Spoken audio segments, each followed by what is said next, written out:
மனிதன் குளித்த பிறகு குளிக்கும் போதே ஒழு ஆகிவிடுமா அல்லது தனிப்பட்ட முறையில் ஒழு செய்ய வேண்டுமா? விஷயம் என்னன்னா,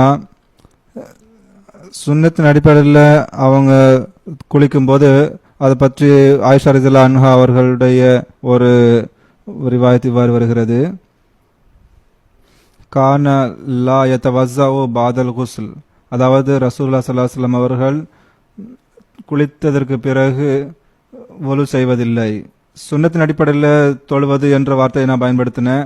அதாவது வாய் கொப்பளிப்பது, மூக்கு கழுவுவது, மூக்கு சிந்துவது போன்ற செயல்கள் அதில் இணைந்துவிடும்.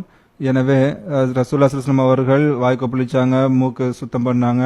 அதன் பிறகு வலது பக்கம் இடது பக்கமாக அவர்கள் குளித்தார்கள். பிறகு முழு உடம்பை நனைத்தார்கள். எனவே இவ்வாறான கட்டளைகள் குளிப்பதிலேயே அடங்கிவிடுகிறது. எனவே பிரத்யேகமாக ஒலு செய்ய வேண்டிய அவசியம் இல்லை. ஆனால் ஹஸ்ரத் சையதுனா முஸ்லிம் ரலியல்லாஹு அவர்கள் தஃப்சீர் கபீரில் எழுதுகிறார்கள், ஒவ்வொரு பணிக்கென்றும் ஒரு நிய்யத் அவசியமாகும் என்று எழுதுகிறார்கள். எனவே வஜு செய்தாலும் அல்லது குளித்தாலும் அதற்குரிய நிய்யத்தின் அடிப்படையில் செய்யப்பட வேண்டும். ஒருவர் போய் கொண்டிருக்கும் போது, நடந்து கொண்டிருக்கும் போது கால் வழுகி ஒரு குளத்துல விழுந்துட்டாருன்னு சொன்னா அவர் குளித்து விட்டார் என்று நாம் சொல்ல முடியாது. அவருடைய நிய்யத்து குளிப்பதற்காக இல்லை, ஆனால் உடம்பு நனைந்திருக்கும். எனவே அவர் குளிப்பதாக இருந்தாலும் சரி அல்லது ஒலு செய்ய வேண்டும் என்றாலும் சரி, அவருடைய நிய்யத்து அது குளிப்பதாக இருக்க வேண்டும். எனவே நானும் ஹஜ்ரத் ரசூலுல்லாஹி அவருடைய சுன்னத்தை எடுத்து சொன்னேன். சுன்னத்தின் அடிப்படையில் குளிக்கும் போது ஒலு செய்வதுக்கான எல்லா செயலும் அதில் இணைந்து விடுகிறது. ஜஸாக்குமுல்லாஹ் ஸஹீஹ் சாப்.